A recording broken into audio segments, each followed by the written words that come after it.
Bonsoir, bienvenue.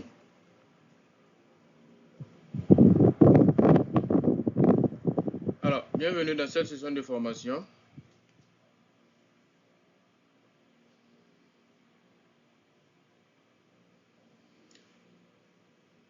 J'espère que vous me recevez. 5 sur 5.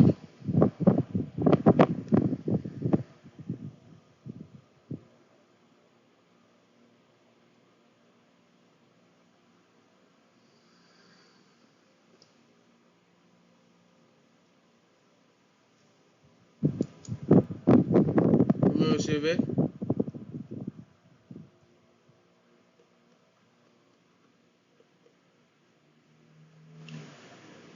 Alors, donc j'en conclus que tout le monde me reçoit, je pense. Bien. Donc ce soir, nous allons débuter notre formation sur la sécurité Internet et la gestion des mots de passe. Une formation qui a été organisée par Elitech et IC Council, qui sont des entreprises œuvrant dans le domaine de la technologie. Alors, donc, notre formation sur la sécurité Internet et la gestion des mots de passe est une formation qui n'est pas trop dans la pratique.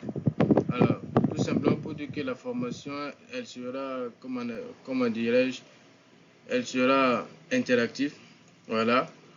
C'est comme si nous sommes en train de discuter, échanger, voilà, échanger des idées. Voilà, on va discuter, on va échanger. Voilà, donc, lorsque vous remarquez qu'il y a des incompréhensions quelque part, vous pouvez simplement lever la main et activer votre micro, poser la question et ainsi de suite. De pareil aussi chez moi, je vais poser beaucoup de questions et je vais demander à ce que voilà, chacun puisse participer, voilà, histoire que chacun puisse retourner avec quelque chose ce soir. Donc, bienvenue encore sur cette formation, une formation concernant la sécurité Internet qui est très négligée de nos jours dans notre société, pratiquement dans notre société, oui, qui est négligée, et la gestion des mots de passe. Alors, donc ici, nous avons au programme de la formation les programmes suivants, comme la première partie de notre formation va concerner l'accueil et une introduction sur la sécurité Internet et la gestion des mots de passe. En deuxième position, nous allons essayer de comprendre les hackers. En troisième position, nous verrons comment nous pouvons protéger nos comptes et nos appareils, téléphone, ordinateur, compte Facebook, compte Google, etc., etc. En quatrième position, nous allons créer des mots de passe ultra sécurisés, des exemples pratiques que nous allons vous guider à ce que tout le monde puisse connaître comment créer un mot de passe fort, ultra sécurisé. Voilà. En cinquième position, nous verrons comment sécuriser nos données au quotidien. Donc la sécurité de nos données au quotidien. Et enfin, la conclusion en sixième position, voilà, un résumé des points clés que nous allons aborder, des questions directes que vous allez poser et quelques avantages pour cette participation à la formation. Alors, donc, voici l'accueil, introduction, présentation. Alors, donc, dans tout début d'activité, la meilleure des choses, c'est de se connaître. Peut-être d'autres me connaissent, peut-être d'autres ne me connaissent pas. En gros, voici moi ma présentation. Alors, mon nom c'est Doudou Lazak. Je suis informaticien de base, spécialisé dans le développement full stack, le développement des logiciels, des web applications et des sites web. Expert aussi en cybersécurité, consultant et formateur. Voilà. Cet individu que vous avez devant vous ce soir a plus de 5 ans d'expérience dans le domaine de la technologie informatique et qui bossent en freelance avec les entreprises tant nationales et internationales. Voilà, sur des projets numériques évidemment. Alors, donc aujourd'hui, je suis fier de vous livrer cette formation parce que nous sommes en forte collaboration avec la société ici Conseil, si vous le connaissez. C'est une société vraiment qui œuvre dans le domaine de la sécurité informatique. Voilà, ils font des formations de très grande qualité concernant la cybersécurité. Donc, c'est vraiment quelque chose pour eux, la sécurité informatique. Et vraiment, ils mettent tout le paquet pour vraiment éviter le moins de piratage possible. Donc, voici en gros ma présentation concernant le formateur qui vous tiendra ce soir. Et sans plus tarder, nous allons passer à l'objectif de cette formation. Alors, l'objectif de cette formation, comme vous le voyez,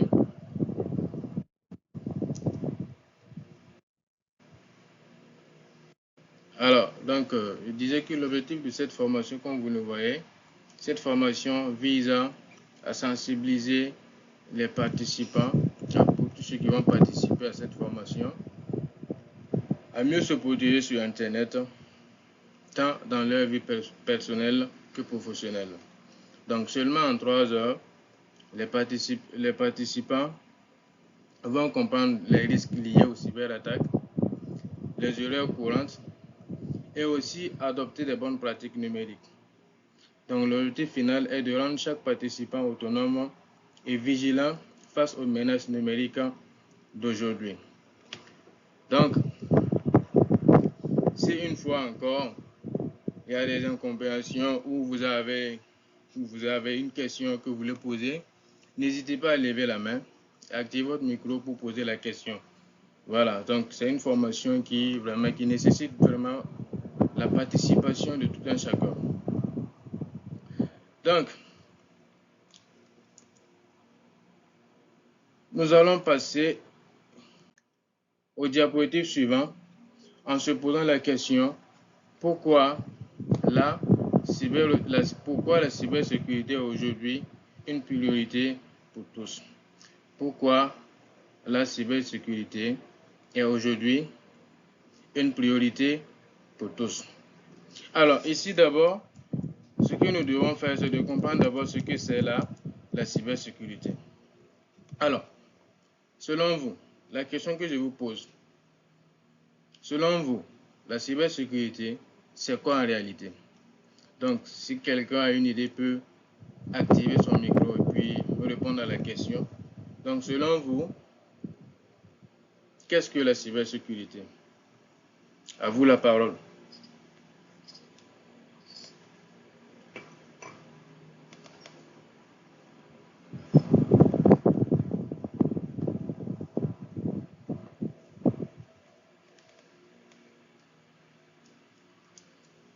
Personne? Bien. Donc, cybersécurité, c'est quoi? La cybersécurité, on dit ici que c'est l'ensemble des pratiques, des outils et des règles destinées à protéger les systèmes informatiques, les réseaux, les appareils numériques et les données contre les attaques, les actions non autorisées et les pertes ou les dommages. Donc voici la définition de la cybersécurité. En d'autres termes, c'est tout ce que l'on met en place pour protéger notre vie numérique. Alors, vous êtes exposé à Internet, vous êtes exposé à des appareils technologiques, forcément, votre vie privée aussi est exposée. Donc, vous devez la protéger. Donc, la cybersécurité nous donne un certain nombre de pratiques et nous propose aussi souvent des outils que nous pouvons utiliser pour augmenter ou bien pour améliorer la protection de la vie privée. Maintenant, nous allons passer au pourquoi la cybersécurité est aujourd'hui une priorité pour tous. Alors, pourquoi la cybersécurité est aujourd'hui une priorité pour tous? Alors, avant de continuer, j'aimerais bel et bien que vous répondiez à un certain nombre de questions avant que l'on avance un peu. Alors, à quel niveau estimez-vous vos connaissances en cybersécurité? Selon vos participants qui participent à cette formation ce soir, quel est le niveau que vous estimez dans vos connaissances en cybersécurité? Vous pouvez activer le micro et puis répondre.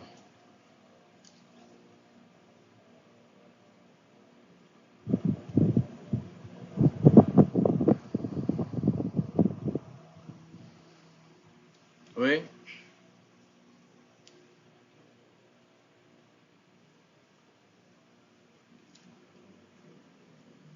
Pas de réponse?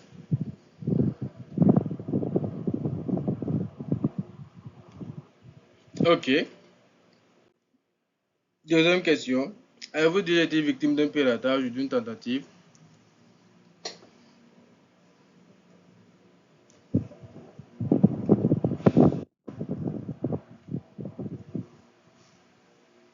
Oui. Deuxième question. Avez-vous déjà été victime d'un piratage ou d'une tentative?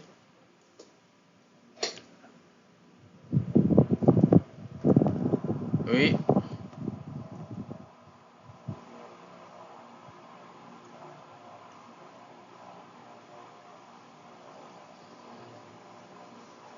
Pas de doigts. Ok. Uh-huh.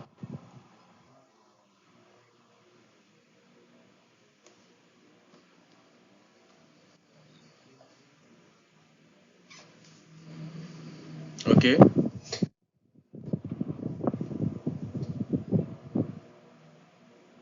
Oui.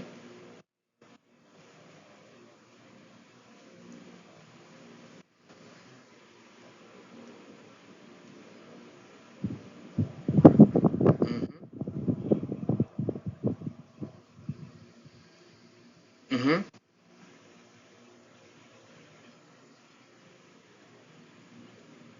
Ouais. Ouais.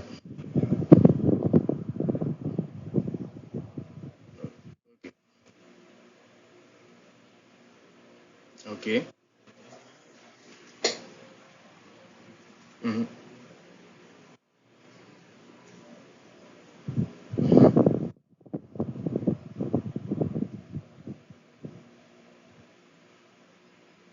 Oui.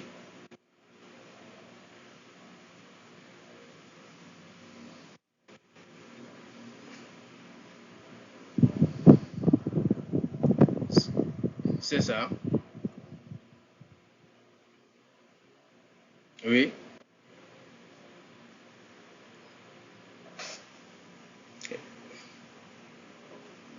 Oui.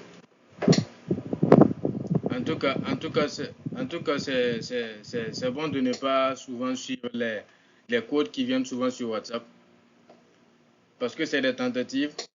Hein. Voilà, une fois que vous mettez les codes seulement, on a accès à vos données. Donc ça, c'est vraiment, c'est ça. Donc ça, c'est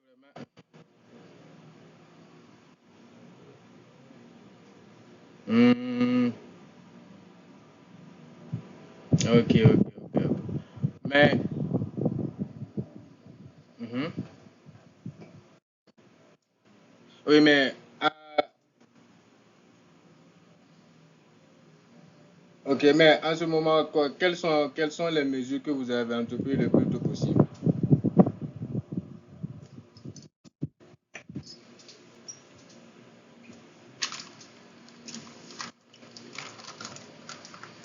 Mhm.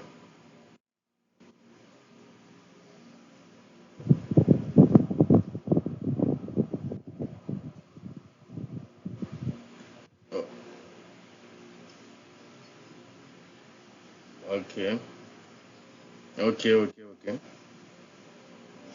Donc, en tout cas, c'est une bonne pratique. Et dans cette formation, vous allez découvrir un peu une large de gamme de protection en cas en cas de tentative, en cas de piratage que vous allez utiliser pour vraiment remédier le problème.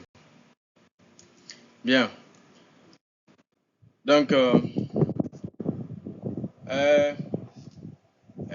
La question suivante est, utilisez-vous un mot de passe différent pour chaque compte ou bien vos mots de passe sont identiques?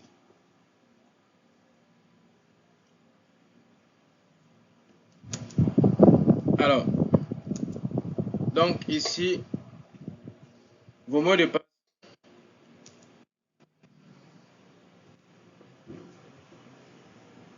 Mhm. Hmm. En tout cas, c'est pas. En tout cas, c'est pas la bonne pratique, en tout cas, d'utiliser les mêmes mots de passe à chaque fois. Parce que si on arrive à avoir accès à un seul de vos comptes, on a accès à tous vos comptes parce que vos comptes là utilisent les mêmes mots de passe. Donc, c'est pas évident. Bien. Donc, ici, pourquoi la cybersécurité est aujourd'hui une priorité pour tous? Alors, de nos jours, nous sommes tous connectés. Smartphone, ordinateur, comptes en ligne, réseaux sociaux, cloud. Nous utilisons chaque jour des outils numériques qui contiennent nos données les plus sensibles, identité, photos, mots de passe, documents professionnels. On ne sait même pas où tout ça part. Les cyberattaques ne visent plus les grandes entreprises. Aujourd'hui, tout le monde peut être ciblé. Particuliers, étudiants, PME, TPE, associations. Les hackers utilisent des méthodes automatisées pour piéger plus de monde possible. Donc les hackers, à chaque fois que Dieu fait le bonjour, eux aussi cherchent de nouvelles tactiques, de nouvelles techniques, de nouveaux outils pour essayer de trouver des failles, essayer de vraiment pirater beaucoup de choses, plus de choses qu'hier. Donc, les conséquences peuvent être graves. Perte d'argent, vol d'identité, piratage de compte, blocage d'accès à vos fichiers, usurpation sur les réseaux sociaux.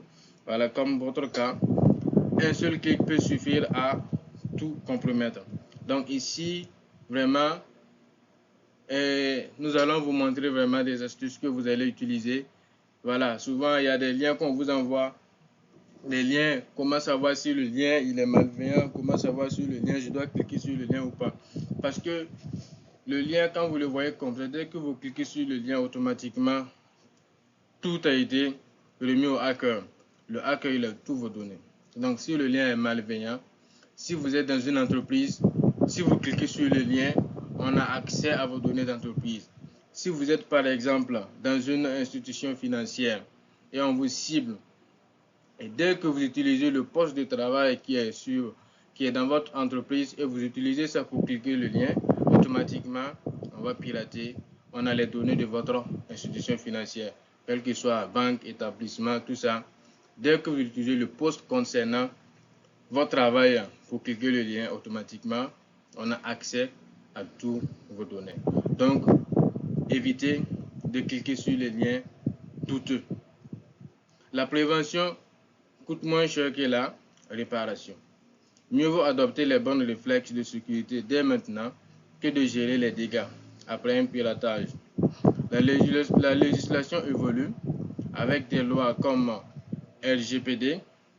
Il devient aussi une obligation légale pour les professionnels de protéger les données personnelles. Donc, en tant que vraiment professionnel de la société, vous devez réellement songer à votre sécurité numérique. C'est vraiment très délicat. En tant que professionnel, vous devez songer à votre sécurité numérique. Parce que de nos jours, à moins qu'on n'utilise pas de smartphone, quand on utilise des smartphones, ordinateurs, on peut être victime d'un piratage tout moment. Personne n'est en sécurité. Donc, mieux vaut se protéger que d'attendre à ce que nous soyons victimes d'un piratage. Donc, voici pourquoi nous devons prendre la cybersécurité comme un enjeu de premier degré. Alors, comprendre les hackers. Comment les hackers fonctionnent? Je vais changer. OK. Alors, ici, il faut savoir que le hacker n'est pas celui seulement qui est là pour essayer de pirater vos données. Alors, quand on parle de hacker, un hacker, c'est une personne qui possède des compétences avancées en informatique et en cybersécurité. Il est capable de manipuler, de modifier ou contourner les systèmes numériques, ordinateurs, réseaux, logiciels, pour en prendre le contrôle ou pour comprendre le fonctionnement. Donc, quand on parle de hacker, c'est pas parce que c'est un hacker qu'il pirate seulement les gens. Dans les hackers, il y a plusieurs types de hackers, donc les différentes typologies de hackers. Dans les hackers, vous allez rencontrer des black hats, vous allez rencontrer des white hats, vous allez rencontrer des grey hats. Alors, les black hats, comme vous le connaissez, vous voyez même que le nom black même vous dit déjà quelque chose. Donc, quand vous voyez le black hat, c'est lui vraiment le méchant. C'est le hacker méchant qui est là à chaque fois pour essayer de pirater vraiment vos données. Lui, son travail, c'est de pirater, c'est d'avoir les informations sans qu'on lui donne les autorisations nécessaires. Donc, le black hat, c'est le méchant. Donc, quand on dit hacker, vous n'allez pas penser que quand on dit hacker, c'est lui le méchant automatiquement. Il faut savoir s'il est black ou bien il est white ou bien il est gris. Il y en a plusieurs modèles, mais ça, ces modèles sont les plus utilisés. Sinon, il y a des hackers, il y a des kids pour les petits enfants. Parce que de nos jours, même si tu rentres sur il y a des sites internet même que, voilà, si tu rentres facilement, tu peux pirater le compte de quelqu'un. Voilà, c'est ça que les enfants utilisent. On les appelle des kids kiddie. Voilà, donc, monsieur, bon, c'est pour les enfants, ils n'ont pas assez d'expérience là-dessus. Mais le plus important, c'est ces trois personnes-là. Le black, le white et le gray. Donc, le black, c'est le méchant. Mais le white hat, c'est celui qui travaille avec des organisations. Le white hat ne pirate pas une entreprise ou bien ne pirate pas quelqu'un sans l'autorisation de la personne. Donc lui, il ne peut pas accéder à vos données sans votre autorisation. C'est vous allez le demander. Voilà, peut-être en contrepartie de le payer. Voilà, ce qui fait pour fasse le travail pour vous. Mais il y a des règles à suivre. Donc le white hat, lui, il suit des règles. Lui n'est pas méchant. Il a ses compétences nécessaires, mais il ne cherche pas à pirater, il ne cherche pas à avoir les informations à l'encontre des usagers. Maintenant, nous avons le grey hat. Le grey hat, lui, il est de deux côtés. Voilà, il est de deux côtés. Aujourd'hui, il peut être black et demain, il devient white. Lui, il ne travaille pas pour des organisations. C'est les organisations qui vont venir vers lui pour lui demander ses services. Donc, lui, c'est mauvais, c'est pas mauvais. Lui, seulement, c'est son point qui l'intéresse. Donc, lui, il peut être black, il peut être white. Donc, ce que vous devez comprendre du grey hat là, le grey hat, il est à la fois black et puis white. Il est à la fois méchant et gentil. Donc, voici un peu les différents types de hackers que vous devez comprendre. Donc, si une fois vous avez été victime ou tentative, il faut savoir que ce n'est pas un hacker qui vous a tenté, mais c'est un black hat qui vous tente. C'est un black hat qui tente d'avoir vos informations. Donc, le white hat, il est éthique, il est normal. Il a ses papiers en temps normal. Mais le black, lui, c'est pas le cas au niveau du black. Donc, voici les différents types de hackers que vous devez comprendre. Alors, parlant de différents types de hackers, il y a des techniques aussi d'attaque que vous devez comprendre. Il y a des techniques, souvent le phishing. Le phishing, par exemple, on va avoir vos informations sans que vous ne cherchiez. Par exemple, c'est pas, vous donnez le code de votre Wi-Fi à quelqu'un que vous ne connaissez pas et il a accès à vos données. Par exemple, une fois qu'il se connecte à vos réseaux, automatiquement, il peut rentrer dans vos différentes PC et puis voir quoi, et puis enlever vos données, soit même supprimer les données. Voilà. Donc, s'il veut, par exemple, faire des trucs de méchanceté, il peut supprimer vos données. Et là, vous allez payer plus cher maintenant pour les récupérer. Soit il les vide, il les garde avec lui et vous dit maintenant de payer. Donc, évitez de donner vos codes de Wi-Fi à des personnes que vous n'avez pas la moindre idée. Parce qu'on peut venir vous demander comme ça. Mais bon, en réalité, ce n'est pas la personne qui vous a demandé le code. Il veut le code même pour faire le travail. Donc, évitez de donner le code de votre Wi-Fi tant que vous n'avez pas un certain nombre d'informations sur la personne que vous allez donner le code. Donc, ça peut entraîner des phishing. Il y a des ransomware. Les ransomware, c'est pour les entreprises. Vous travaillez en entreprise et une fois vous recevez par exemple un lien et vous cliquez sur le lien, automatiquement il y a un programme qui va s'installer. Donc le lien vient avec un programme malveillant qui va s'installer dès que vous cliquez sur le lien. Et une fois qu'il s'installe, il a le contrôle de votre machine. Et une fois qu'il a le contrôle de votre machine, il va se propager directement, automatiquement sur les autres machines. Donc il se propage sur les autres machines et ça peut entraîner des pertes de données aussi. Ça peut entraîner des pertes de données et le travail que vous êtes en train de faire va se bloquer d'un coup. Donc vous êtes en train de travailler, mais vous sentez qu'il y a quelque chose qui ne va pas, ou bien vous sentez que les ordinateurs sont en train de travailler, ça chauffe plus d'habitude qu'avant. Par exemple, hier vous travaillez, ça ne chauffe pas comme ça, mais aujourd'hui quand vous avez commencé à travailler, vous remarquez que les ventilos même tournent plus fort même que jamais. Donc ça peut être des ransomware. Vous avez des spyware. Les spyware, c'est des logiciels espions. Mais souvent, les spyware, c'est pour espionner, par exemple, les téléphones. On peut, par exemple, vous lancer, par exemple, on va vous envoyer un lien, vous cliquez, et quand vous cliquez sur le lien, automatiquement, un spyware s'installe automatiquement dans votre téléphone.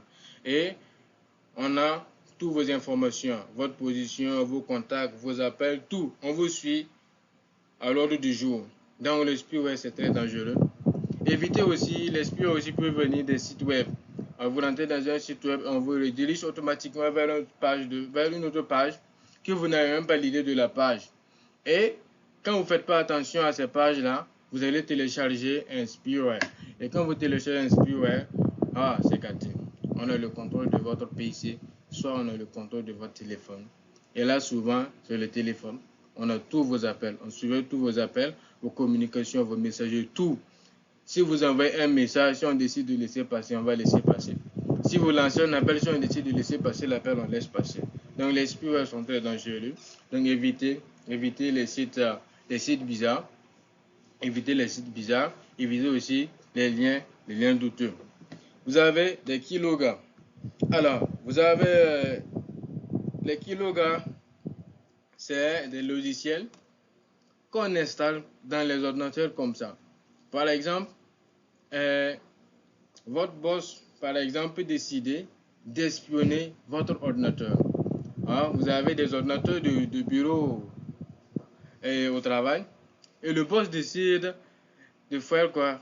D'espionner votre PC. Alors, il va demander à un hacker, à un white hat de venir installer des keylogger. Et quand on installe des keylogger dans votre PC, tout ce que vous tapez au clavier est enregistré. Oui, tout ce que vous tapez au clavier, tout ce que vous allez taper au clavier sera enregistré dans les logs de votre ordinateur. Et là, lorsqu'on va venir, à votre absence, on peut venir maintenant vérifier les logs de votre ordinateur. On va retrouver tout ce que vous avez tapé sur le clavier. C'est des messages que vous avez tapés, c'est des mots de passe que vous avez tapés. On va retrouver tout. Donc, les hackers utilisent ça aussi, voilà, pour avoir des informations. Par exemple, on veut avoir des informations. On sait que vous êtes en train de mettre votre mot de passe pour vous connecter dans votre compte Outlook, par exemple. Et on essaie maintenant de vous pointer un keylogger pour pouvoir avoir votre mot de passe. Et une fois que le keylogger est installé, il est difficile de le désinstaller, à moins que vous allez faire appel à un connaisseur du système qui va essayer de vous aider dans ce cas.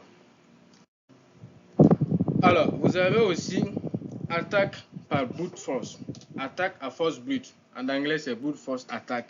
Alors, ces attaques, c'est souvent aussi pour les entreprises.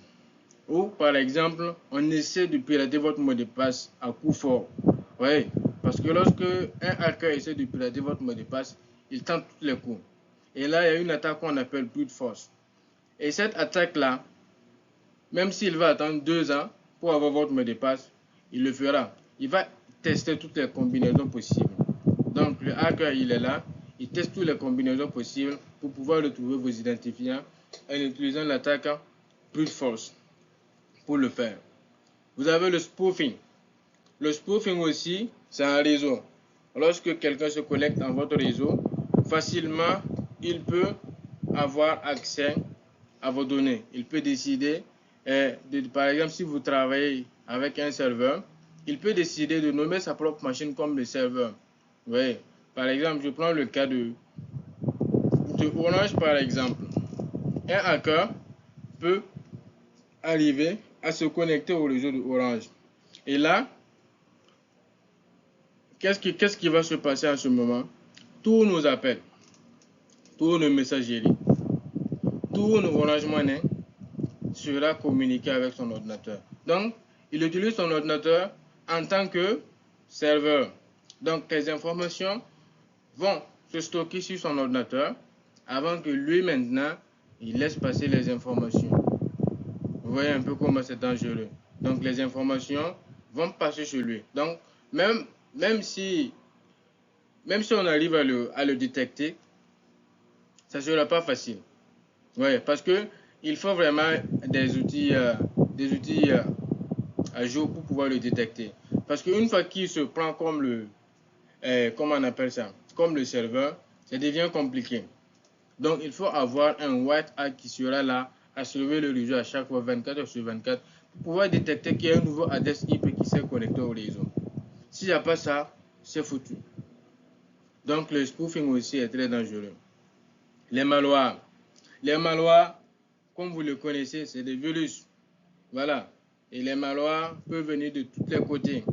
Ils peuvent venir par les transferts de fichiers, par clé USB, n'importe comment. Ils peuvent venir de tous les côtés. Et dès qu'une personne a un malware, par exemple, lorsque vous prenez une clé qui est virusée, que vous le mettez dans votre PC, automatiquement ce virus va se propager dans votre PC. Donc c'est ça, on les appelle les malwares. Automatiquement, quand vous les branchez, ils se propagent dans votre PC. Et quand vous branchez une nouvelle clé, qu'est-ce qui va se passer? Cette clé aussi va faire quoi? Va contaminer, sera contaminée par le nouveau malware. Donc ça sera comme ça jusqu'à ce que votre ordinateur devient bizarre, ça va ralentir votre ordinateur, ça va supprimer vos données, ça va en tout cas faire des dégâts énormes. Donc les malwares aussi c'est très dangereux et c'est pour ça qu'on demande souvent de protéger les ordinateurs avec des antivirus payants, bien sûr. Il faut des antivirus vraiment qui sont payants. Évitez les antivirus qui sont gratuits. Quand c'est gratuit, c'est pas bon. Quand c'est gratuit, c'est dangereux. C'est vos informations qu'on est en train de récupérer. Parce que les antivirus aussi, et les hackers ont un système d'antivirus. Donc, ils vont créer des antivirus, faire semblant comme si c'était des vrais antivirus. Ils vont dire que c'est free, c'est gratuit. Et dès que vous les installez, vous pensez que vous avez installé un antivirus. Mais en réalité, c'est lui-même qui vous donne les virus. Donc, évitez les antivirus gratuits. Il y a le man in the middle. Le monsieur qui se pointe au milieu. Vous ne le connaissez pas, il vient de nulle part, mais il se pointe au milieu de votre réseau. Alors, ça arrive souvent avec toujours les grandes entreprises. Voilà, vous êtes là, lui il est là seulement, il cherche à pirater votre réseau. Voilà, il cherche à pirater votre réseau. Et une fois qu'il a accès à votre réseau, il devient votre intermédiaire. Tout passe par lui. Ouais, tout passe par lui. Donc, on l'appelle man in the middle. Ça aussi, c'est une méthode d'attaque que les hackers utilisent pour souvent, par exemple, avoir un certain nombre d'informations concernant des entreprises et tout. Donc, man in the middle, ça aussi, c'est un réseau. Une fois que le hacker a votre réseau, paf, il a tout. Le social engineering qui est d'actualité, cette méthode d'attaque est d'actualité. Et c'est cette méthode d'attaque que M. Tao a été victime. Le social engineering, c'est l'usurpation d'identité. Voilà. Quelqu'un va se prendre pour vous-même. Il va envoyer des messages à vos amis, à vos collègues, tout ça. en se prenant pour vous-même. Vous voyez? Mais comment il a fait pour avoir vos informations comme ça, pour se prendre comme vous, écrire des messages comme vous, envoyer des trucs comme vous? Comment il a fait? Alors, donc, c'est en ce moment où vous devez maintenant temporiser, voilà, diminuer l'accès à vos réseaux sociaux. Poster des informations de vous à chaque fois. Voilà, si vous postez une information comme ça aujourd'hui, vous n'êtes pas obligé de le poster la même information. Et quand vous postez les informations, il faut vous assurer que les informations soient différentes. Parce que si vous postez les informations de même type à chaque fois, et que le hacker arrive à vous suivre pendant toute une semaine et qu'il sait que vous postez ce genre d'informations, il ne peut pas ne pas usurper votre identité. Donc c'est très dangereux lorsqu'on envoie ces informations comme ça sur les réseaux sociaux. Donc ça crée le social engineering et facilement ça crée beaucoup de problèmes. Souvent lorsque vous faites le business en ligne, vous faites le marketing en ligne, ça crée beaucoup de problèmes. Quelqu'un va se prendre pour vous, il va dire qu'il vend des articles, il va envoyer des messages à vos clients que vous avez déjà. Parce que le problème, lorsqu'on est sur les réseaux sociaux, on n'est plus caché, on est visible. Même ses amis, on voit ses amis. Quelqu'un d'autre même peut voir tes amis. Donc, c'est un peu compliqué. Donc, il va se prendre pour vous, il va envoyer des messages un peu partout à vos collègues, à vos clients et tout, et tout, et tout. Et vos clients aussi pensent que c'est vous. Ils vont envoyer aussi les commandes. Voilà, ils vont payer tout et tout et tout. Et voilà, vous avez des problèmes, vous perdez la clientèle. Donc, mieux vaut adopter des pratiques qui seront vraiment nécessaires pour éviter ce genre de type d'attaque. Donc, le social engineering, c'est le plus courant et ça, vraiment, c'est pas à négliger. Donc, voici un peu les, les techniques courantes d'attaque que vous pouvez rencontrer. Ok, j'ai vu ça. Je voulais en finir et puis vous donner la parole. Donc, voici un peu les techniques courantes d'attaque que vous pouvez croiser. Et s'il y a des questions, je pense que M. Tao a levé sa main. Vous pouvez aller, je vous écoute.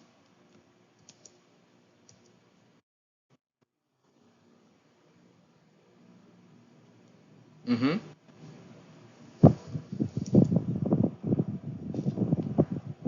Oui, oui,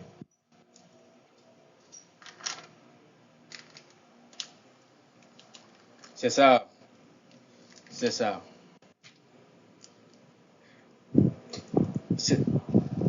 Il y a des mauvais accords, c'est ça.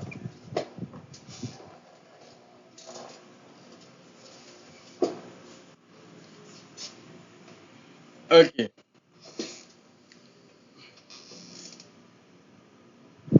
ok, donc je vais vous répondre. Alors, donc ici, il faut comprendre que le white hat, il est white hat, il est embauché, sa profession est comment dire, de contrecarrer le black hat.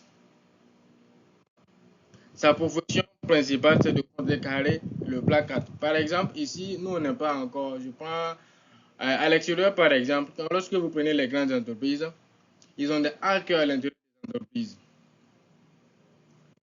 Hackers qui sont à l'intérieur des entreprises, qui sont là pour éviter les black hats. Parce que les black hats, chaque jour que Dieu fait, ils cherchent à pirater, ils cherchent de nouvelles techniques. Et le white hat aussi va utiliser les mêmes techniques pour le contrecarrer. Donc, le white hat, c'est en quelque sorte la personne qui veut, par exemple, éviter. Voilà, c'est comme la défense, comment dirais-je, c'est comme le défenseur, voilà, le défenseur au niveau des hackers. C'est lui qui prend la défense au niveau des hackers, au fait.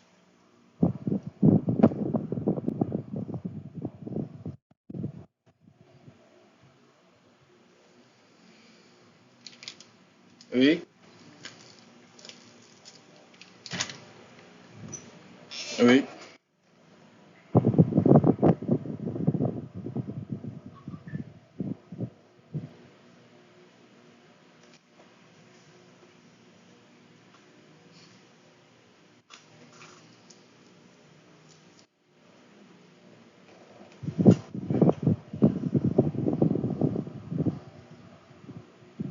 Mhm.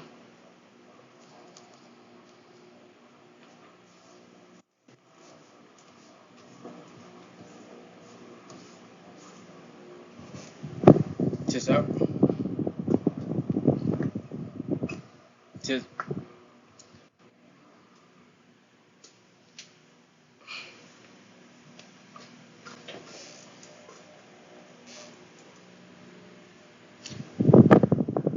Ok, donc ici, ce que vous devez comprendre, quand on dit qu'un logiciel est gratuit et qu'au fond du logiciel, il est gratuit, vous pouvez l'utiliser sans problème.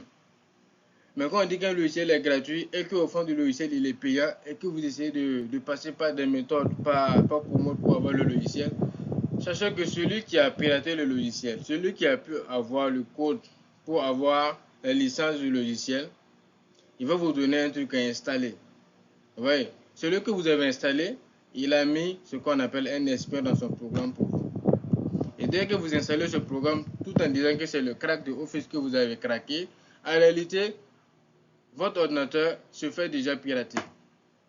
Dès que vous installez le crack là, votre ordinateur se fait déjà pirater. Vous voyez un peu.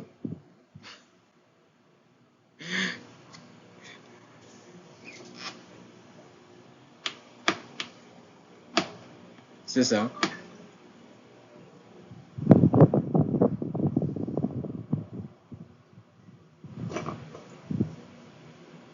Je sais pas. C'est pas authentique en fait. Mhm. C'est ça. Mhm.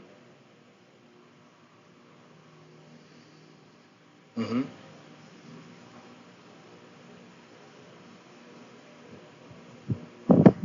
C'est ça.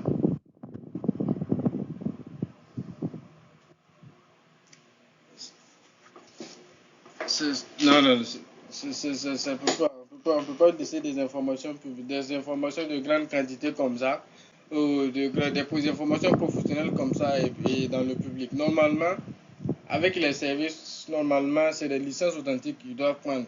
Ça, c'est la première des choses. Parce que si vous évitez, c'est vrai que vous voyez pas la personne qui vous attaque en réalité.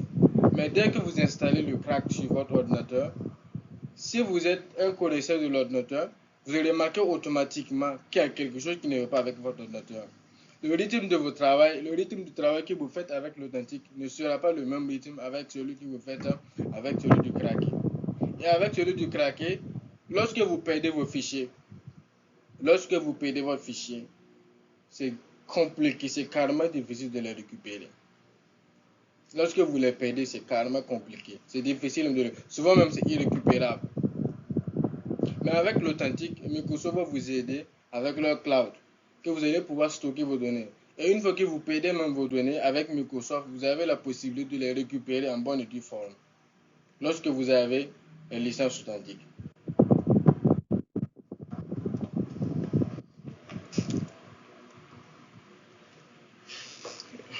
Oui,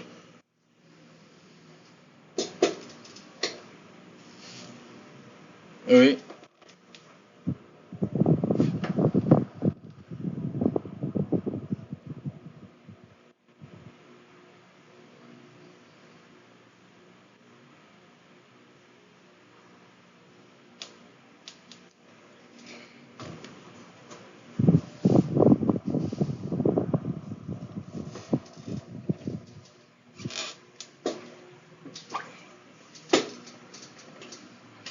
C'est le même social engineering, mais il est passé par le phishing en fait.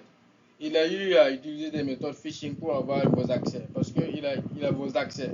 Dès qu'il prend le contrôle de votre compte là, il a vos accès. Ce qui veut dire il a utilisé la méthode phishing pour avoir, par exemple, le nom d'utilisateur et votre mot de passe. Peut-être vous avez installé quelque chose sans vous rendre compte, soit vous avez, je ne sais pas trop, et il a eu vos informations. Et une fois maintenant qu'il a ces informations, il devient maintenant le propriétaire de votre compte. Il peut changer même le mot de passe à votre place et vous n'arrivez plus à vous connecter.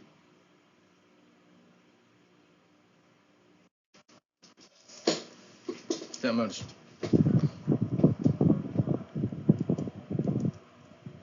C'est bon, on peut continuer. Alors, donc, on va prendre un simple étude de cas, un simple exemple que nous allons étudier. Alors, par exemple,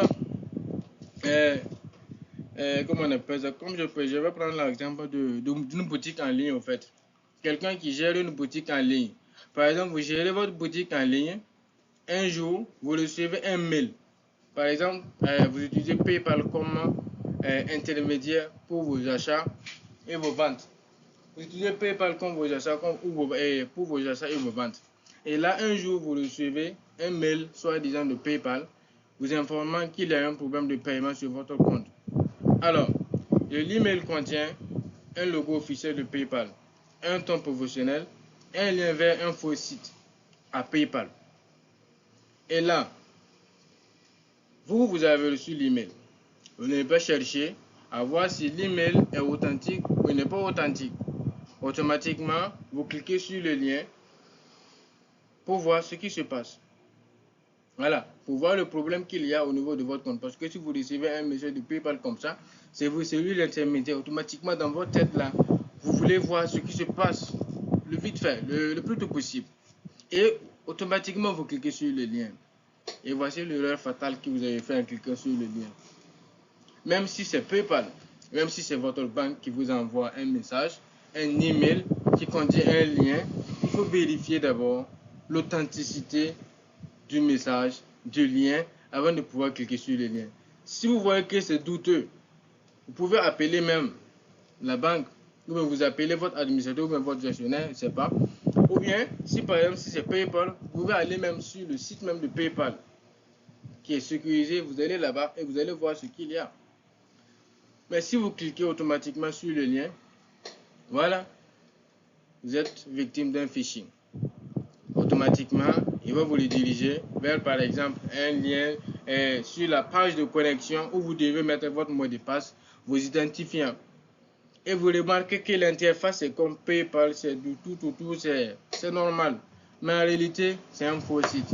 Et vous allez mettre vos coordonnées, vous allez mettre votre nom d'utilisateur, votre mot de passe, et vous allez recevoir le code de 6 chiffres que vous allez mettre encore. Et là, il a ces informations. Donc, une fois qu'il récupère maintenant ces informations, qu'est-ce qu'il va faire? Il peut maintenant accéder à votre compte PayPal. Parce que votre compte PayPal est lié à votre carte de crédit. Et une fois que vous avez quelque chose, des sous dans votre carte de crédit, il va utiliser maintenant votre carte de crédit pour faire quoi? Pour faire ses achats. Donc, il peut même, si vous avez 1 million, il va utiliser au moins 900 000 pour faire ses achats, 800 000 pour faire ses achats. Vous allez remarquer que vraiment, il y a une baisse qui se produit au niveau de votre compte et vous n'arrivez pas à comprendre. C'est parce que vous avez cliqué sur le mauvais lien.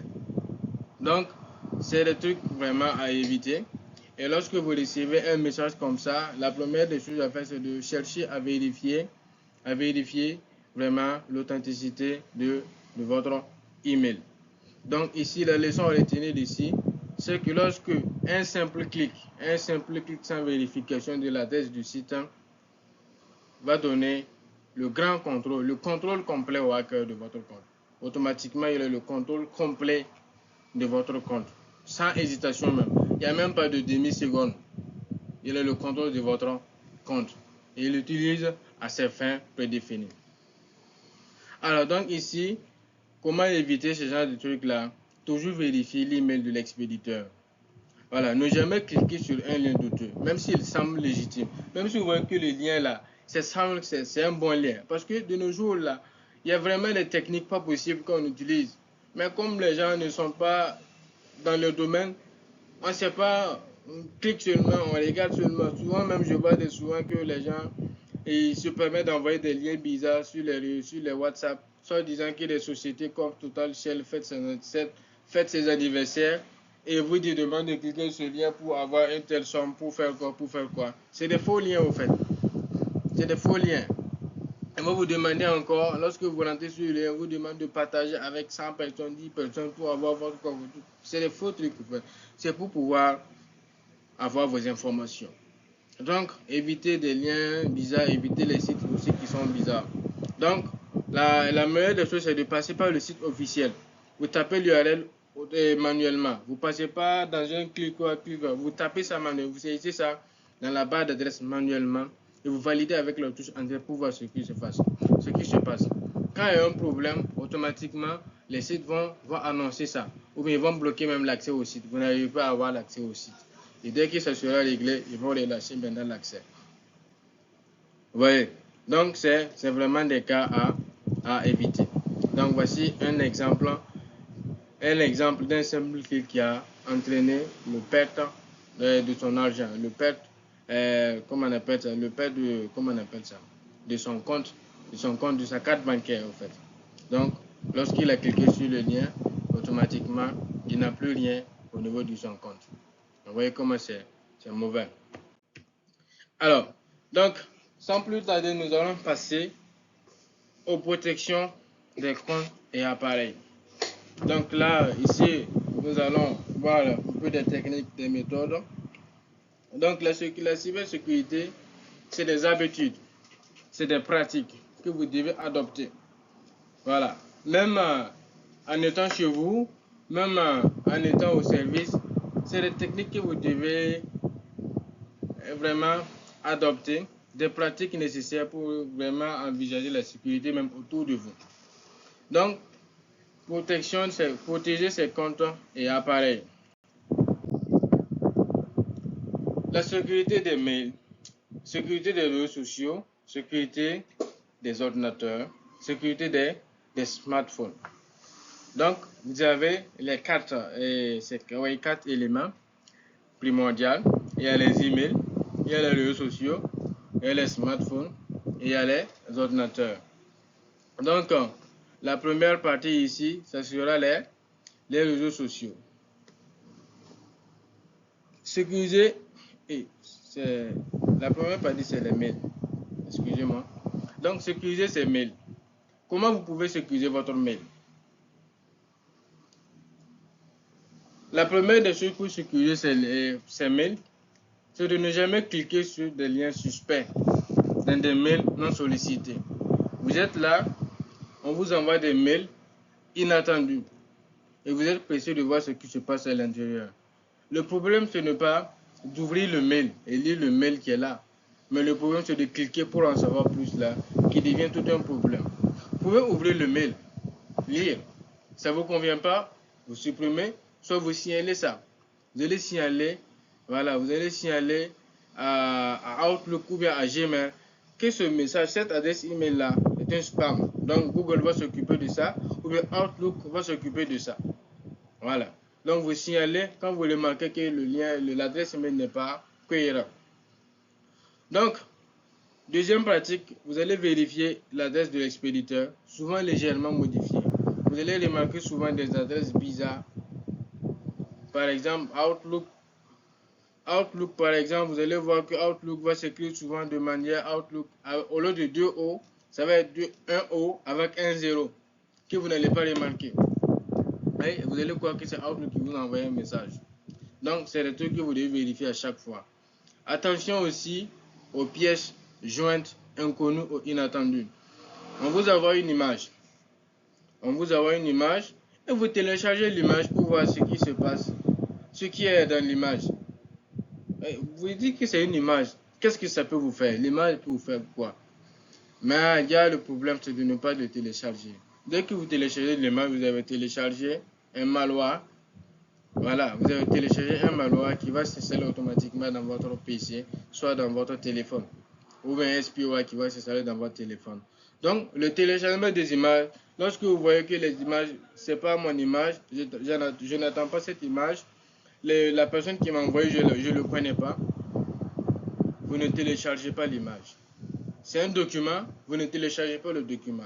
C'est un fichier PDF, c'est une vidéo, c'est quoi, vous ne téléchargez pas. Dès que vous téléchargez, en même temps que vous avez téléchargé le fichier pour voir ce qui se passe, en même temps aussi vous avez téléchargé un malware ou un spyware. Donc, faites très attention avec les emails. Alors, si on a le temps, je pourrais vous démontrer même un site que vous pouvez voir même de votre propre œil. Un site où on appelle, je pense que c'est IP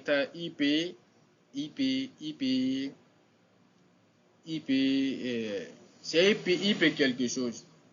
Voilà. Et lorsque vous entrez sur ce site-là, Vous avez par exemple quelqu'un que vous voulez avoir sa position en temps réel sur WhatsApp. Et la personne vous dit, ah bon, moi je suis à la maison actuellement, bon, là où ce que tu dis là, moi je ne peux pas sortir, tout ça, tout ça, tout ça. Mais il est en train de mentir comme ça, vous voulez vérifier sa position en temps réel. Alors, à ce moment, qu'est-ce que vous allez faire? Lorsque vous entrez sur ce site-là, ce site va vous donner un lien. Vous voyez? Ce site va vous donner un lien que vous allez accrocher ce lien à une image. Vous voyez? Vous accrochez ce lien à une image qui va récupérer la position en temps réel de la personne, de la victime, et vous envoyer sur votre WhatsApp. Vous voyez? Donc, ça, c'est des cas pratiques qui arrivent souvent. Vous voyez? Donc, lorsque vous l'envoyez l'image, vous pouvez l'envoyer, vous n'avez pas besoin même du mail. Avec votre WhatsApp seulement, vous l'envoyez et il va ouvrir l'image. Parce que sur WhatsApp, tu es obligé de télécharger l'image pour voir. Donc, en téléchargeant l'image, vous allez avoir sa position en temps réel. Donc, s'il est à Bobo et il dit qu'il est à Ouaga, automatiquement, vous allez savoir que la personne est en train de vous mentir. Mais c'est des techniques utilisées à des fins éducatives, pas à utiliser pour vraiment déranger les personnes. Donc, vous avez aussi l'identification à deux facteurs qui est très important, que vous pouvez utiliser pour vos messageries et Outlook, WhatsApp, tout ça. Vous pouvez l'utiliser pour les trucs, en tout cas professionnel. Vous pouvez utiliser l'identification à deux facteurs pour vraiment sécuriser les comptes. Donc, il y a des authentifications de Google qui est vraiment très sécurisé. Il y a pour Microsoft aussi qui est là. Donc, tous ces deux, vous pouvez les utiliser. Lorsque vous êtes sur Play Store, vous allez les voir. Et vous allez télécharger, vous allez configurer en fonction de vos comptes que vous voulez protéger. Et à chaque fois que vous voulez, si quelqu'un tente seulement, vous avez une notification que vous savez automatiquement que quelqu'un essaie de pirater votre compte. Donc, automatiquement, l'identification à deux facteurs va vous aider énormément à éviter ces genres d'attaques. Donc, c'est comme je le disais, lorsque vous remarquez des emails qui sont bizarres, vous pouvez les signaler. Voilà, signaler les emails de phishing avec donc, sur Gmail ou bien sur Outlook ou bien sur n'importe quelle messagerie. En tout cas, vous allez voir des messages. Même sur WhatsApp, vous pouvez signaler. Donc, si quelqu'un vous envoie un message qui n'est pas cohérent, vous signalez, on bloque son compte et c'est OK. Même sur Outlook aussi, c'est pareil. Sur Gmail aussi, c'est pareil. Vous signalez que c'est une spam. C'est une spam. Et on va bloquer, on va gérer son cas. Voilà, donc ça c'est des techniques au niveau des sécurités des mails que vous devez adopter forcément pour vraiment vous protéger des cyberattaques. Vous avez la sécurité des réseaux sociaux. Oh non, c'est pas ici. Je veux. Ok, ok, ok, ok, ok, ok.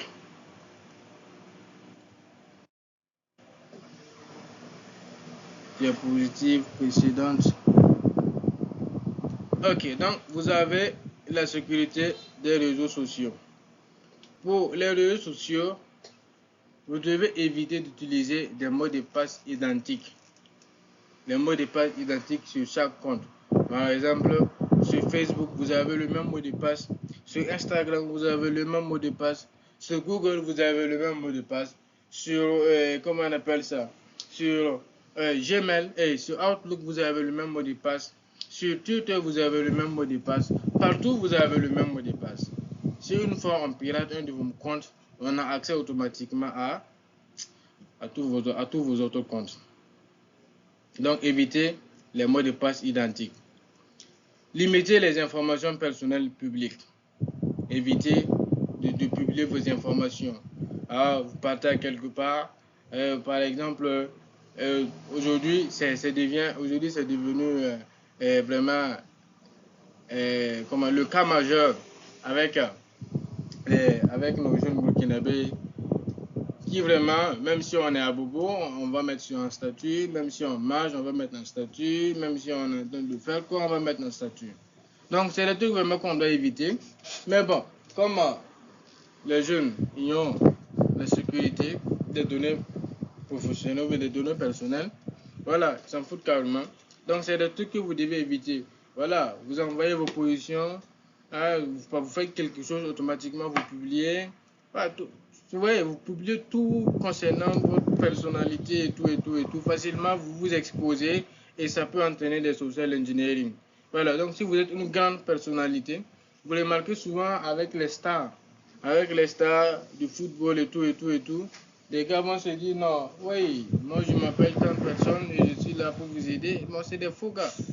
Oui, donc c'est des trucs vraiment, c'est parce que eux, ils publient les informations n'importe comment. Donc, le mauvais gars, le black hat, lui, il s'en fout. Il va dire que lui, il se prend pour, par exemple, Lionel Messi et il dit que lui va venir aider les Africains comme ça. Oui, donc ça devient automatiquement bizarre. Et si vous n'avez pas d'informations concernant Lionel Messi, vous ne connaissez pas Lionel Messi, et vous écrivez un jour, vous-même vous savez que c'est bizarre. Donc en temps réel même, c'est le truc que vous devez même, ça doit venir automatiquement que la personne que vous écrit là n'est pas la personne authentique. Donc ça doit venir automatiquement dans votre tête. Donc c'est le fait de publier ces informations, d'être plus, on a plus de temps sur les réseaux sociaux que sur nous-mêmes. Donc toute la vie c'est les réseaux sociaux. Donc ça entraîne des social engineering un peu partout. Donc ne jamais partager ses identifiants même avec un proche. Donc ici vous devez pas partager vos identifiants. Mot de passe non utilisateur. Par exemple, votre collègue ou bien votre frère vous demande ou bien un ami vous demande. Vous partagez comme. Ou bien vous prenez votre téléphone, vous lui montrez votre mot de passe et il ouvre votre téléphone. C'est pas bon. S'il veut votre téléphone, vous dévoilez votre téléphone, vous lui donnez. Fini, vous lui envoyez votre téléphone. Donc, c'est pas normal de lui dire voilà, mon mot de passe, faut mettre ça. Faut mettre ça, tu vas ouvrir, c'est mon mot de passe. C'est pas normal. Donc, évitez de partager vos codes secrets ou bien vos identifiants. Donc, il y a aussi des liens qu'on vous envoie un message privé. Voilà, par un ami. Voilà, comme le cas de social engineering. On vous envoie le message en privé. Vous pensez que c'est votre ami. Il vous envoie un bon message. Par exemple, votre ami, il a l'habitude de vous envoyer un message concernant, par exemple, le football. Voilà. Et le gars, il se prend pour votre ami. Et voilà, il vous envoie le même message avec un lien pour vous inciter à cliquer sur le lien pour pouvoir avoir vos informations. Donc, activez les alertes de connexion inhabituelle. Donc, si vous remarquez qu'il y a la connexion, il y a une tentative, vous n'êtes plus à l'aise, vous sentez qu'il y a quelqu'un d'autre qui utilise votre compte là, la première des choses, c'est de désactiver tout désactiver calmement. Vous désactivez tous vos comptes calmement, d'un coup. Voilà, et vous essayez maintenant de le mettre à nouveau pour voir ce qui va se passer. Et dès que vous arrivez à avoir accès, maintenant vous changez les mots de passe. Ça c'est la deuxième partie. Ça c'est la deuxième étape. Donc la première étape, c'est de tout connecter tout. Si par exemple si vous êtes en entreprise et vous sentez que vous êtes en train de vous faire attaquer, vous éteignez tout. Même si c'est votre ordinateur personnel, vous éteignez tout. Vous forcez à aller de votre ordinateur pour arrêter l'attaque. Parce qu'une fois qu'on est attaqué, la première des choses pour éviter la perte de données, tout, c'est d'arrêter l'ordinateur. C'est de tout couper. Les connexions, tout. Si on avait des périphériques branchés, on les débranche tout. Voilà. Et une fois maintenant que vous sentez une heure de temps après, 2 heures de temps après, vous essayez maintenant de l'allumer tout. Et une fois que vous allumez tout, si c'est des comptes, vous allez essayer de changer le mot de passe et tout pour pouvoir commencer à travailler. Donc voici un peu le côté sécurité des réseaux sociaux que vous devez adopter. N'utilisez pas les mêmes mots de passe, utilisez des mots de passe différents. Évitez de publier vos informations personnelles en public. Évitez, même si c'est un ami qui vous envoie un message, vérifiez d'abord si c'est vraiment votre ami qui vous envoie les SMS. Donc, vous avez aussi la sécurité des smartphones. Smartphone, c'est très important. Vous voyez, vous avez votre smartphone, vous n'avez même pas de code, vous n'avez même pas d'empreinte, vous n'avez rien sur votre smartphone. Si quelqu'un prend votre téléphone, automatiquement, il peut rentrer là où il veut. C'est pas normal. Même si c'est un petit code, vous mettez, ça protège votre téléphone. Oui. Donc, toujours verrouillé, toujours verrouillé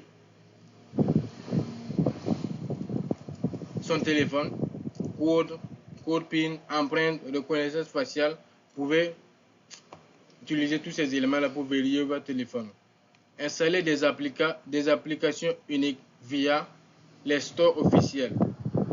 N'installez pas des applications que vous ne connaissez pas la source. Vous ne connaissez pas la source de cette application, il ne faut pas installer.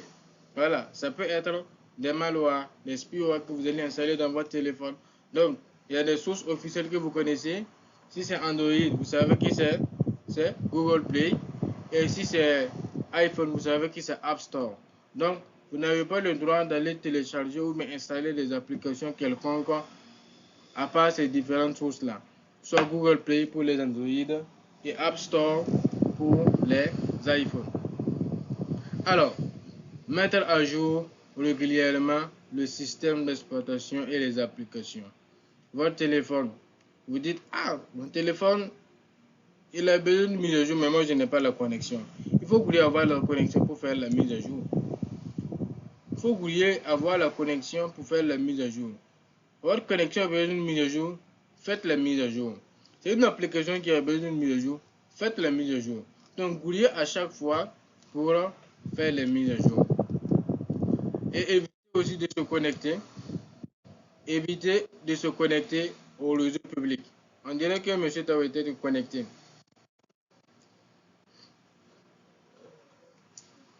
Ah, ok. D'accord, d'accord. Donc, on était au niveau des téléphones.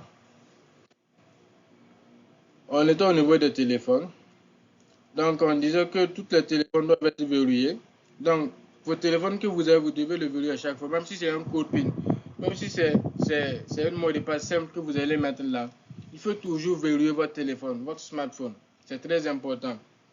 Donc, le téléphone, le smartphone doit être toujours verrouillé avec un code PIN, empreinte de reconnaissance faciale.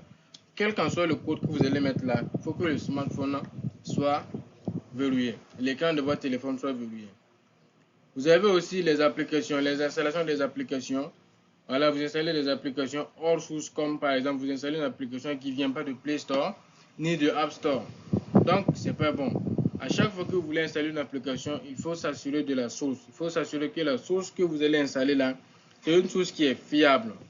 À part ça, vous ne pouvez pas installer une application dont vous ignorez la source parce que ça peut entraîner des spyware ou bien des malwares si c'est par exemple un ordinateur. Donc, comme on connaît au niveau des smartphones Android, vous savez que c'est Google Play que vous pouvez rentrer, avoir des bons logiciels, des bonnes applications. Et avec une iPhone, c'est sur App Store que vous avez les bonnes applications. Donc, toujours, il faut avoir les bonnes applications avec les bonnes sources. Mettre à jour le système d'exploitation. Vous devez à chaque fois mettre à jour vos applications et vos systèmes d'exploitation. Votre téléphone demande de la mise à jour. Il ne faut pas dire que je n'ai pas la connexion. Il faut que vous faire la mise à jour. Les applications ont besoin de mise à jour. Il faut que vous les mettre à jour. Parce que une fois que vous n'arrivez pas à mettre des mises à jour concernant le système d'exploitation de votre téléphone, ou bien une application demande des mises à jour, vous n'arrivez pas à les mettre. C'est pas pourquoi on vous demande des mises à jour. Parce que la faille qu'on a corrigée en vous demandant de mettre la mise à jour là peut donner accès à un hacker pour pirater le logiciel dans votre téléphone. Par exemple, utilisez par exemple une application comme Zoom par exemple.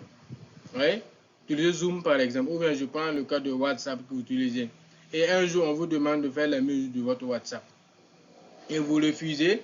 Vous partez à quelque part, vous demandez à ce qu'on vous envoie un WhatsApp que vous allez installer. Vous voyez? Et une fois que vous vous installez sur WhatsApp là, vous allez penser que non, votre WhatsApp, c'est toujours au même serveur de WhatsApp. Mais en réalité, ce n'est pas le même serveur que vous. Vos données ne sont plus protégées en tant que telles. C'est devenu deux serveurs. Il y a un serveur quelconque que vous ne connaissez pas. Il y a un autre serveur WhatsApp où ça part au niveau de WhatsApp. Donc, c'est ce que WhatsApp a fait. Dès que vous avez une mise à jour à faire, WhatsApp bloque tous les accès. Tant que vous ne faites pas les mises à jour normalement, vous n'avez pas de compte WhatsApp. Et ça, j'apprécie le côté WhatsApp, cette côté de WhatsApp, parce que ça évite vraiment beaucoup le piratage. Voilà. Même si actuellement, je ne sais pas actuellement si vous avez fait la nouvelle mise de votre téléphone, de votre WhatsApp, mais à la fin de cette formation, je vous montrerai comment vous allez voir si votre adresse IP est propagée ou pas.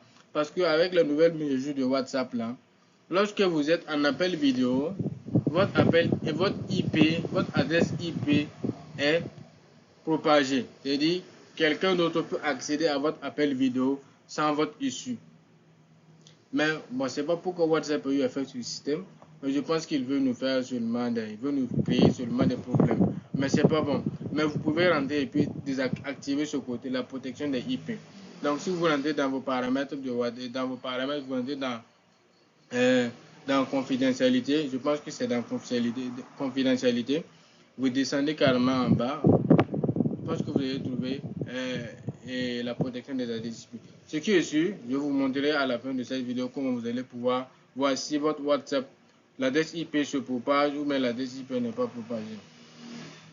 Alors donc ici, il faut éviter aussi les réseaux publics, les Wi-Fi publics non sécurisés. On vous donne par exemple, vous voyez un Wi-Fi, ça, voilà, il n'y a pas de mot de passe, tout le monde utilise le Wi-Fi. Évitez les Wi-Fi que tout le monde utilise. Voilà, si vous voulez un Wi-Fi, vous avez votre propre Wi-Fi, vous utilisez sans problème. Mais s'il y a trop de monde, il y a actuellement ce qu'on appelle Wi-Fi zone, que beaucoup de gens utilisent. Alors, ça, c'est des portes d'entrée faciles. Alors, les hackers peuvent utiliser ça facilement pour avoir les données. Voilà. Donc, évitez vraiment les réseaux publics. Utilisez un antivirus si possible, selon l'appareil que vous avez. Donc, avec les téléphones, si vraiment vous pouvez avoir un antivirus qui est fiable, vous pouvez vraiment vous l'installer pour qu'il vous protège. Mais les téléphones, souvent, avec les téléphones comme Samsung, iPhone, bon, je pense qu'on n'est pas besoin d'antivirus comme ça. C'est les téléphones qui sont protégés à la base et qui évitent vraiment beaucoup de problèmes. Alors, donc maintenant, on va passer à la sécurité des ordinateurs. La sécurité des ordinateurs, qui est un peu pareil comme les smartphones, vous devez maintenir le système et le logiciel à jour. Pour les ordinateurs, c'est tellement primordial.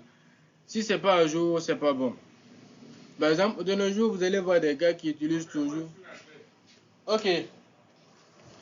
De nos jours, vous allez voir par exemple des gars qui utilisent des anciennes versions de logiciels avec de nouveaux systèmes d'exploitation. Ouais, vous contrariez même les trucs. Par exemple, quelqu'un qui utilise Windows 11 avec un Office 7 à l'intérieur, qu'est-ce qu'il veut en réalité au fait? Donc, c'est compliqué. Donc, lorsque le système d'exploitation est à jour, vous voulez aussi pour que le logiciel aussi soit à jour. Pour éviter le problème. Parce que si le logiciel est à jour, si le système d'exploitation est à jour et les logiciels ne sont pas à jour, il y a un problème. Et on peut passer par le logiciel pour avoir votre système d'exploitation. Et ça, c'est facile. Donc, les mises à jour sont primordiales. Installez un antivirus fiable et un pare-feu. Donc, toujours activer le pare-feu. Si vous travaillez avec la connexion, si vous travaillez avec le Wi-Fi tout le temps, vous devez activer votre pare-feu. Sur Windows, vous avez la possibilité d'activer votre pare-feu facilement. Vous pouvez aussi avoir un antivirus. Windows lui-même, il a son propre antivirus qui est très efficace. Avec la nouvelle version Windows 11 que vous avez, l'antivirus est tellement efficace que même si vous essayez même d'installer, même vous téléchargez même un logiciel qui est malveillant, automatiquement il le supprime. Et ça, c'est très bien. Sauvegarder régulièrement ces données importantes. Donc vos données, si vous avez un disque dur à quelque part, si vous avez, c'est pas, voilà, quelque chose que vous pouvez sauvegarder vos données. Si c'est dans le cloud aussi, vous les sauvegardez, mais de façon régulière pour éviter, parce que les attaques peuvent venir à tout moment. Voilà, on peut attaquer, on peut utiliser la machine de quelqu'un pour vous attaquer. Et par exemple, il y a une attaque qu'on appelle botnet. Et cette attaque-là, c'est utilisée par d'autres machines. Par exemple, quelqu'un peut utiliser votre machine, utiliser la machine de votre collègue, utiliser la machine de votre collègue, du collègue de votre collègue, utiliser la machine du collègue de votre collègue encore, pour pirater votre organisation. Et quand on va regarder au niveau des logs là, on se rend compte que c'est vos machines qui ont servi à faire le piratage. Et là, pour détecter le hacker, c'est compliqué, c'est tellement compliqué, c'est difficile. Il faut vraiment des white hats qui sont aussi compétents pour pouvoir détecter ces blagues-là. Ne jamais télécharger des fichiers depuis des sources inconnues. Donc, pareil aussi avec les ordinateurs, vous devez toujours vérifier les sources quand vous téléchargez les fichiers. Et des sources qui ne sont pas fiables, Vous savez pas, vous voulez un logiciel de Office, allez-y dans le site officiel de Office. Vous voulez un logiciel de Adobe, allez-y dans le site officiel de Adobe. Si c'est payant, vous payez. Si vous ne voyez pas que c'est, si vous voyez pas d'utilité, vous laissez. Parce que lorsque vous décidez d'avoir le crack ou même d'avoir la version piratée, la version gratuite là, vous allez vous créer des problèmes. Vous allez créer un problème pour vous, vous allez créer un problème aussi pour votre PC. Donc, évitez aussi d'utiliser un compte administrateur au quotidien. Vous voyez, évitez d'utiliser un compte administrateur au quotidien. Donc, à chaque fois, vous pouvez par exemple, avec votre ordinateur, vous pouvez décider de créer des comptes un peu partout que vous allez partager vos travaux. Par exemple, vous avez plusieurs activités que vous menez.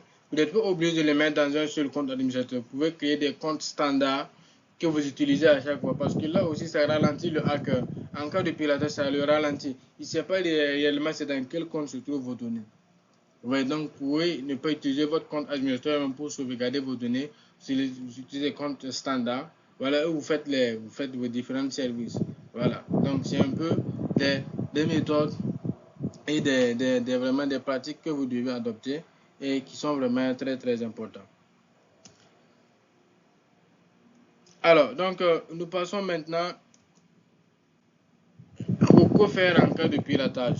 Alors, j'ai passé l'autre diapositive, mais je vois que ça devient compliqué de repartir en arrière, je ne sais pas pourquoi. Bon, c'est pas grave, on va aller. Ok. Donc, que faire en cas de piratage? Des réflexes de base à adopter. Réagir immédiatement. Déconnectez-vous comme je le disais. Une fois que vous êtes déconnecté, vous changez vos mots de passe. Identifiez l'origine du piratage. C'est par où que c'est venu. Vous allez essayer d'identifier comment ça s'est passé. Qu'est-ce qui s'est passé? J'ai téléchargé quoi? Vous avez par exemple le gestionnaire de tâches de votre PC.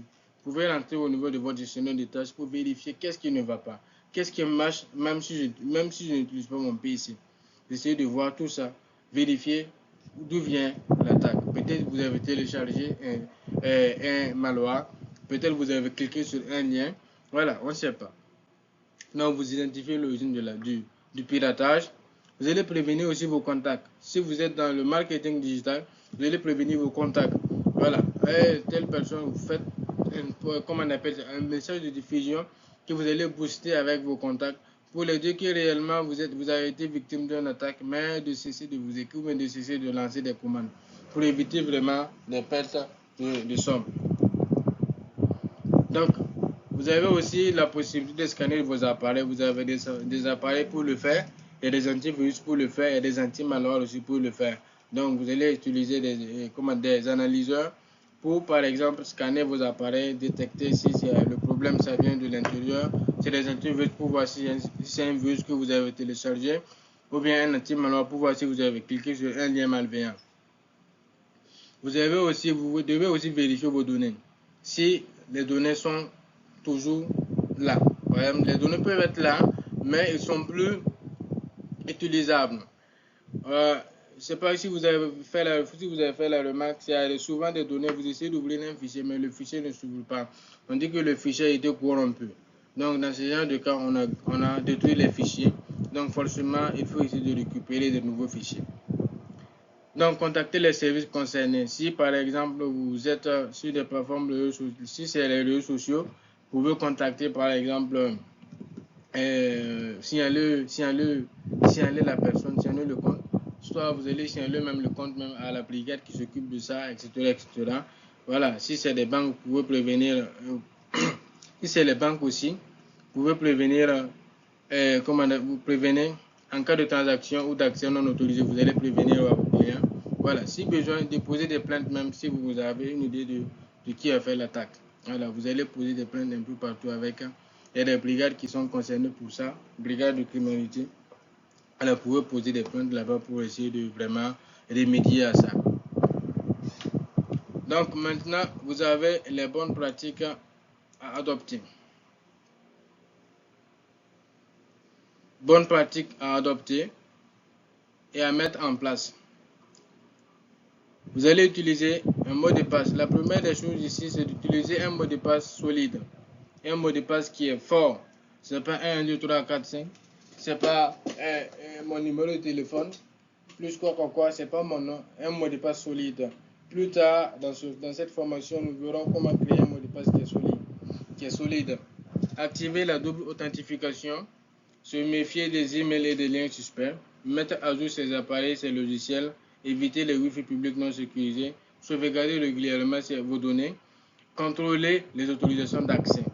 À chaque fois, vous devez contrôler. Si par exemple, vous êtes sur Facebook, vous devez contrôler vos accès. Et une partie sur Facebook, vous pouvez rentrer voir les accès. Si quelqu'un a accès à votre compte, vous devez rentrer voir si quelqu'un a accès à votre compte. Voilà, donc vous pouvez voir ça. Même les ordinateurs aussi, vous allez vérifier les accès. Vous utilisez le gestionnaire des tâches pour vérifier les accès de votre PC. Qui a accès à mon PC? C'est moi seul. Et un autre compte, voilà, on ne sait pas. Vous allez vérifier tout ça. Donc ça, c'est des bonnes pratiques que vous devez adopter. Voilà, avec des mots de passe solides, de double authentification. Ne pas cliquer sur des liens qu'on doute vraiment de liens, des liens bizarres. Évitez. Alors, donc là, on va essayer de voir, on va faire un exemple pratique, un cas pratique pour vous montrer comment on peut détecter des liens suspects frauduleux. Alors, donc, je vais essayer de rentrer dans un site qui est bizarre, un site qui n'est pas cohérent, et vous verrez comment ça se passe. Alors, donc, je vais partager une partie de mon écran ici, une partie de mon navigateur.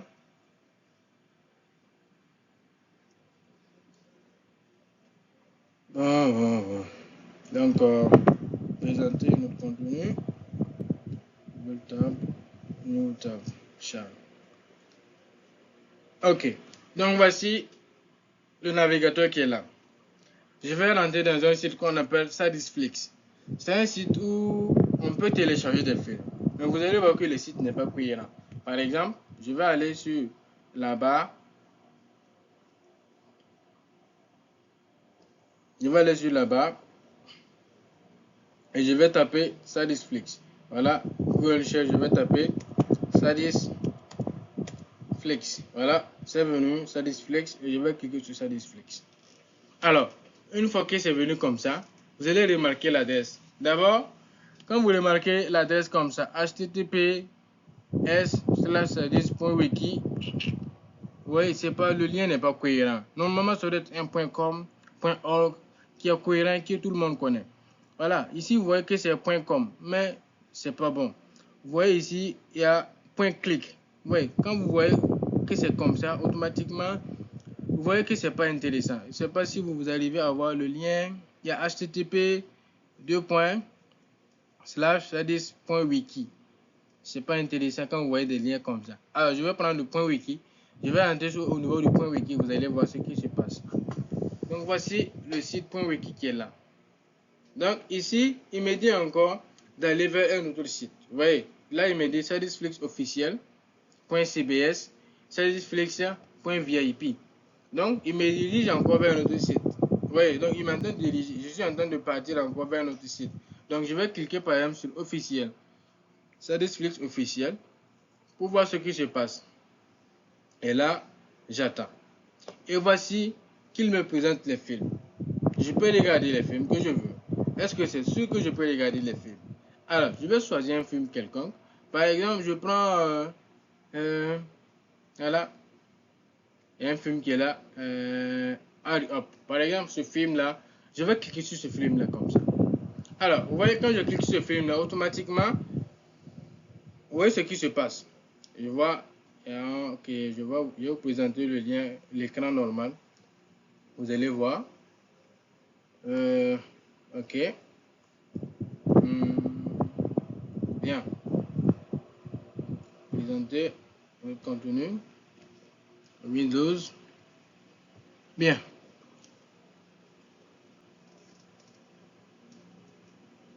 Ok. Donc là, il m'a envoyé un autre site. Voici le site qui est là. Je ne sais pas si vous voyez le site, mais c'est le site qui m'a envoyé.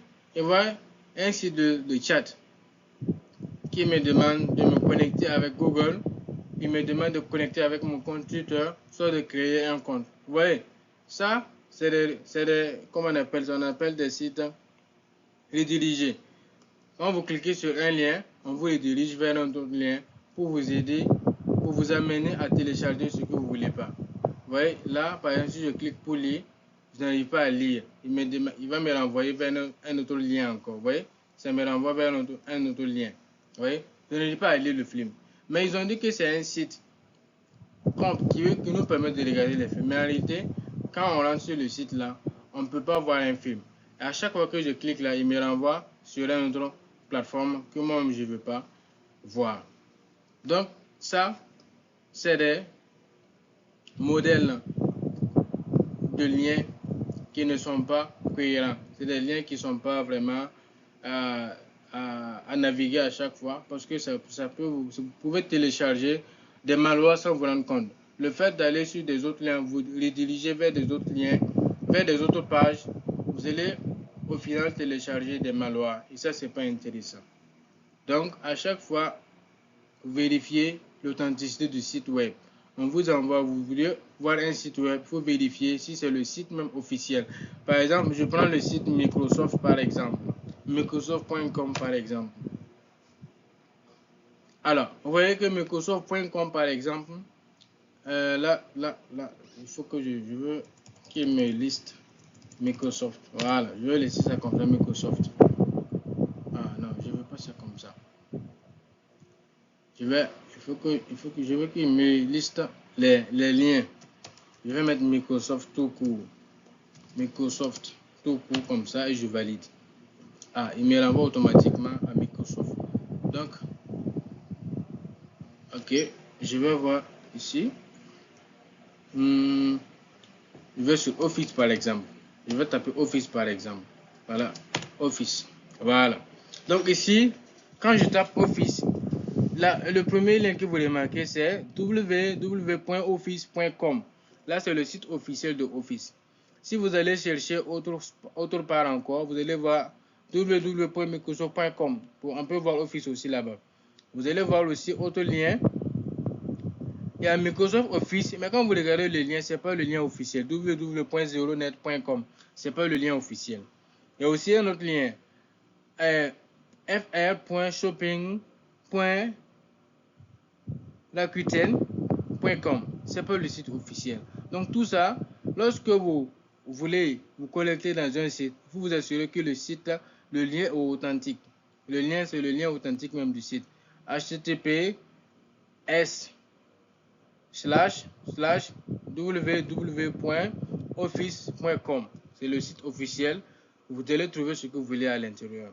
Donc, voici un exemple concret que vous pouvez éviter de cliquer sur des liens que vous ne connaissez pas. Par exemple, lorsqu'on prend Zeronet, je ne sais pas Zeronet, c'est quel site. Voilà, si on rentre, il va nous donner Microsoft. Mais est-ce que c'est le vrai Microsoft qu'on veut? Oui, ce n'est pas le vrai Microsoft qu'on veut. Oui. Donc, évitez d'utiliser des liens ou bien les sites que vous n'avez pas confiance. Si vous n'avez pas confiance au site là, vous laissez le site là et vous changez jusqu'à ce que vous allez trouver le lien officiel du site. Si ce que vous cherchez n'a pas de lien officiel, et là maintenant vous allez trouver des intermédiaires qui sont cohérents, voilà, qui sont un peu fiables pour pouvoir avoir ce que vous voulez. Bien. Alors maintenant,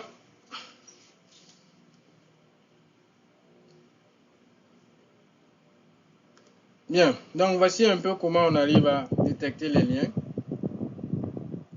liens suspects. Je ne sais pas si je veux voir, je cherche un autre exemple. Si je veux voir un lien qui n'est pas cohérent.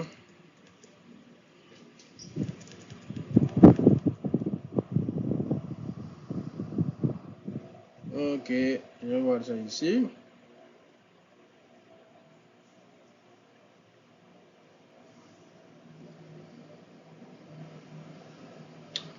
Bon. Je cherche un lien.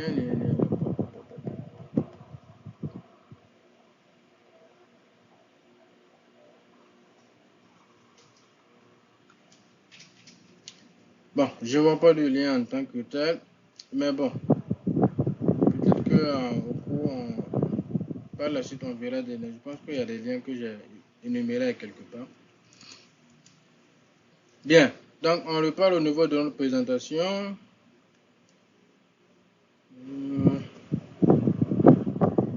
Présentation, ok, voilà. Donc c'était détection. Là, on va passer aux diapositives suivantes. Créer de mots de passe ultra sécurisés. Donc la création de mots de passe sécurisés. Comment créer un mot de passe fort? Comment vous pouvez créer un mot de passe qui est sécurisé? Donc, ici, d'abord, qu'est-ce qu'un mot de passe fort? Un mot de passe fort, c'est quoi? Un mot de passe fort, c'est un mot de passe difficile à deviner ou à craquer, même avec des outils automatisés utilisés par le hacker. Donc, un mot de passe fort, c'est vraiment un mot de passe qui n'est pas imaginable. C'est-à-dire, on n'imagine même pas que ça peut être votre mot de passe. Oui, par exemple, les gens ont l'habitude d'utiliser leur numéro de téléphone pour mettre des mots de passe, ou bien de mettre leur nom, ou bien le prénom, et puis ajouter le numéro, ou bien de mettre leur date de naissance, ou bien encore quoi. Bon, tout ça, c'est des trucs qu'on peut deviner. Et si par hasard le hacker devine et qu'il trouve que votre mot de passe est votre date de naissance, c'est foutu pour vous. Donc, c'est des trucs, les mots de passe forts, ce ne doit pas être des mots des trucs imaginables. On ne doit pas imaginer et trouver facilement. Donc, ça ralentit le hacker. Donc, il y a des critères que le mot de passe fort doit respecter. Donc, il y a des critères que le mot de passe fort doit respecter. La longueur minimale, au moins 12 à 16 caractères.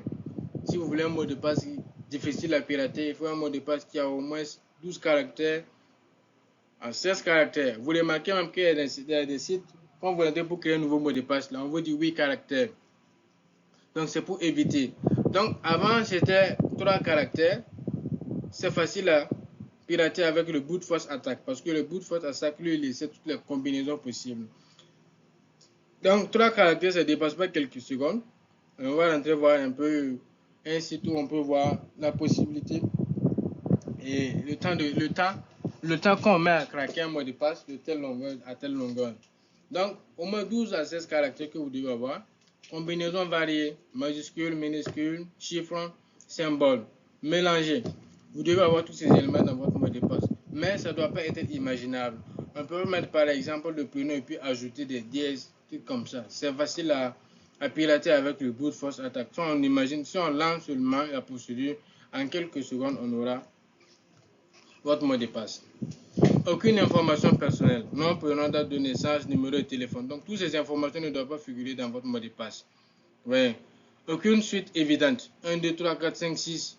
Voilà, AZT, mot de passe, Kawet, c'est des trucs qu'on peut imaginer facilement et puis avoir accès à vos comptes. Donc, le mot de passe, voici les critères d'un mot de passe fort. Donc, vous voulez créer un mot de passe fort, il faut s'assurer que le mot de passe, il a au moins 8 et 12 à 16 caractères. Voilà. Le mot de passe est mélangé de minuscules, majuscules, chiffres et comment on appelle ça, caractères spéciaux, etc. Et c'est pas on ne peut pas deviner au fait, mais on peut pas imaginer le mot de passe. Donc, un exemple de mot de passe fort. Alors, je vais vous présenter un mot de passe fort ici que vous allez voir. Un exemple de mot de passe fort.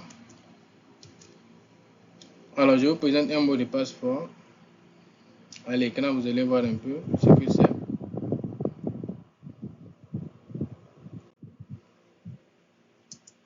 Ok. Non, pas ici. Ok. Donc, là, exempté. Ok. Donc, voici un exemple de mot de passe fort qui est mélangé du tout. Voilà. Mélangé du tout. Vous le voyez. On ne peut même pas deviner. C'est même pas ce qui est écrit. Vous voyez. Là, par exemple, il y a un mot de passe fort qui est là. Voyez, mon café, voilà, est trop froid. Voilà. Donc, vous voyez, c'est un mot de passe fort. Mais, selon vous, ces mots de passe que vous voyez ici, est-ce qu'ils sont toujours forts selon vous?